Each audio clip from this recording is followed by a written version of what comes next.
Hey, you guys, it's Peter, and I'm back. Of course I'm back. I'm not going anywhere. Beast.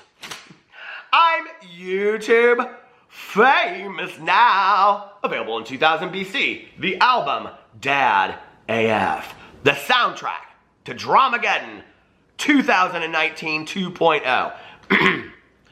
Jeffree Star, Jaclyn Hill, Manny I'm gonna have to rewrite this thing. Forget Nikki Tutorials. Tati Westbrook, James Charles. Hi, sisters. Bye, sisters. Nikita Dragon, Andrew Egg, Gabriel Zamora, and his Snapchat. Okay, let's get right into this video, shall we? Oh my God. Okay, so this is my 4th video that I posted today, and stuff just keeps on unfolding and unfolding and unfolding. I am not making any more videos tonight, okay? I don't really care what happens.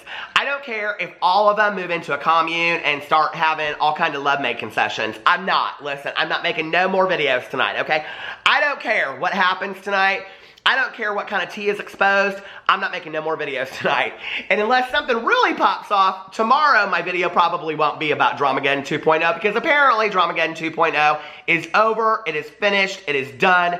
James Charles has had the final word of what has happened. So, if you don't know, what you don't know is a lot. An hour ago, James Charles put up this statement on the heels of Jeffree Star's video, on the heels of Tati putting out her statement. James Charles put this up on Twitter. Thank you, Jeffree Star and Glam Life Guru, Tati, for your sentiments, which is an interesting word, I think. I am on board to move on, will not speak about this further, but do hope to speak in the future when we're all ready. This week was awful for all of us, and I ask that the community focuses on positivity moving forward, with a red heart emoji. Very, very interesting. So, I think there have been a lot of conversations behind the scenes. I don't know what they are. It is interesting to me that James is the one coming out and thanking Tati and Jeffree Star. You know, for those of you that don't know, I have a channel called Peterisms, and I do a lot of things over there about like motivation and inspiration. And I often talk about this quote, okay, this aha moment that Oprah had years and years and years ago about forgiveness. And I actually want to look it up because I have it in my phone. I have it written down right here about what forgiveness is because I never want to forget what it is here. You're going to have to bear with me for a second. This is the statement. I have it written out word for word what Oprah says. Forgiveness is giving up the hope that the past could be any different. It means accepting that it has happened to you, not accepting that it was okay. Accepting that it has happened, and now what do you do about it? So the past does not hold you hostage. And I think it's a really interesting sentiment, so to speak, or thought in looking at all of this, you know? That I really think in all of their relationships, there's going to be a lot of forgiveness that has to be offered on all parts, right?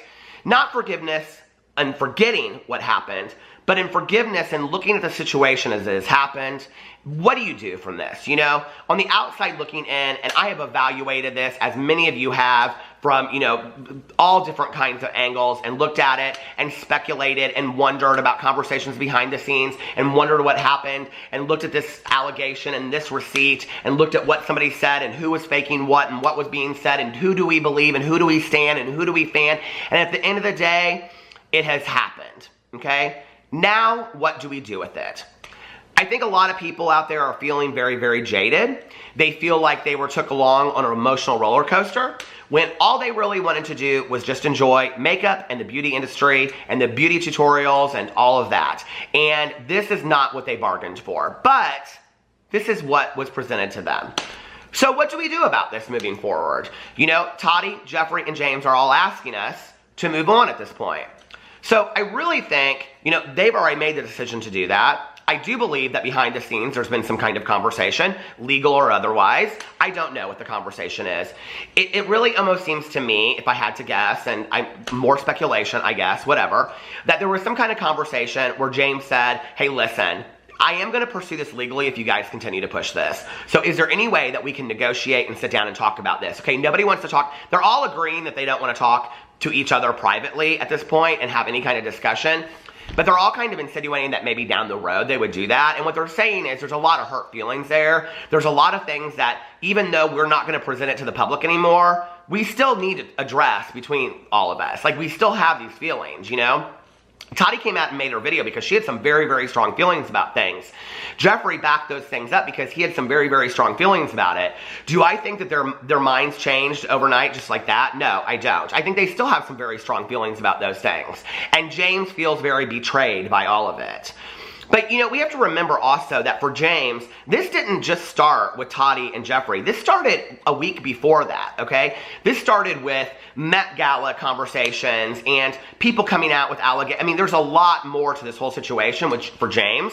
And then it just was like, you know, compounded upon by Tati's video and then what Jeffree Star had to say and all that kind of stuff. It's a lot. And I do believe, you know, that for the sake of, like Tati said in her statement, everybody's mental health, mostly theirs, you know, and as well as role modeling good behavior, because that is one of the things that I've addressed in my video, that where are the adults and why are, like, they acting this way, and can they role model for the younger generation and for all of us out there that are watching this. As easy as it would be for me to be super critical and to say, well, I don't believe this or I don't believe that, whatever, you know, I think that this is really good role modeling. I think this is really teaching everybody, this is how you handle a situation, okay? We might not get along. Like I've said in my other videos, you don't have to like somebody, but we can still treat them like we love them as human beings and we don't want them to suffer anymore. And basically what all three of them is saying is, we don't want to suffer anymore. We don't want each other to suffer. We don't want our fans to suffer as a result of this. And we don't want to fight anymore. Let's let it go, you know? Let's move on. Let it go. And I think that if we truly love these people, whatever side you stand on, whether you're a fan of Tati's or you're a fan of Jeffree's or you're a fan of James, because in reality, if we were honest with ourselves and looking at all of this, okay? That 9 times out of 10, who we stood by or who we leaned towards was really based on our fandom for that person and what we saw in videos and what we had invested in and what we loved about that person, okay, through the years, because they'd impressed upon us that they were a certain kind of person, because that's why we stayed with them for so long. That's why we believe what they have to say now. Well, if that's the case, then we have to respect what they're asking for us and what they're from us. And what they're asking is allow them to move on. And to some degree, then, I think that this whole idea of forgiveness, like Oprah talked in her video, is really we have to figure out, what do you do with it now, okay? Because forgiveness, like the statement said, is accepting what has happened, not trying to look back and go, well, if it had been different, if this hadn't happened, if Tati hadn't made her video, if Jeffree hadn't said these tweets, if Jeffree hadn't said these things, if James Charles hadn't, you know, done this or said this and whatever, right? What do we do with it now? That's really where forgiveness begins. It's not forgetting. It's not forgetting any of those things, okay? And I want to make that very, very clear, because as we move forward, okay, because I think the person that's really been lost in all of this is you. And I've said this in my video about Jeffree Star. You, the person out there that subscribes, that makes their number tick up 1 and tick down 1, the person that buys their palettes, the person that invests in their sponsorships, you are the most important person out there. How do you move on from all of this? Has it changed what you've thought about them? Do you so easily forget all of the things that have been said? Because there has been a lot of ugliness pointed and said about all of these people involved. So what do you do moving forward, you know? Is it so easy for us just to look at all of this stuff that happened? You know, the thing is it didn't happen over a 6-month period. It happened over the period of a week and a half to 2 weeks, you know? It's like being in like this horrible, tragic car accident, and it just happens really, really quickly, and it's like a week and a half later, you're like, what just happened? Like, you're still kind of trying to pull it together. So even though they've worked out things behind the scenes, I'm not really necessarily sure that the subscribers in the audience has really figured out how they want to handle things. It was interesting when I went underneath here and I looked at the comments underneath James' tweet. They're mostly supportive things towards James, but it's James's Twitter, so of course I think that might be the case. Somebody said, and there we go, at the end of this, James, the one who was hurt the most was mature enough to thank the people who wanted his career to end. I think it's a very interesting statement. And then somebody else said, who else thinks that James asked Jeffree not to post the receipts Jeffree allegedly had? And then somebody said, you shouldn't thank these people at all. They tried to ruin you out of jealousy. I'm absolutely disgusted with them. You didn't deserve any of this. And somebody said, you defended yourself and even got Jeffree freaking Star to admit his wrongdoing. I'm speechless. Somebody said James Charles is a whole new savage. And I don't, like in all of this is the thing, is that we want to say like, oh, this person is the best person, this person's, the worst person, or this person's savage, which is kind of a funny statement, I guess, but or this person is my hero now because they acted so mature and whatever. Let's just be for real, okay? None of these people, this is just my personal opinion, in this whole situation until today, none of these people have acted like anybody's role model, okay? None of these people have acted like mature adults until today. This, I think, is what we all wanted, in a mature way to address the situation and to handle the situation. And no matter what has happened up until 9 p.m. Eastern, 8 p.m. Eastern Standard Time, for me, when Jeffree started posting this video till today, from that point on, I applaud all three of them on how they are handling this situation. And I think it is up to us at this point on what are we going to do with it and how are we going to move forward. In Tati's statement, she said something to the effect of that I hope that we can all become stronger through this in the beauty influencer community and whatever. I think it's going to take some time. This is a huge hit to the beauty influencer community. I think it's a time for other beauty influencers to grow.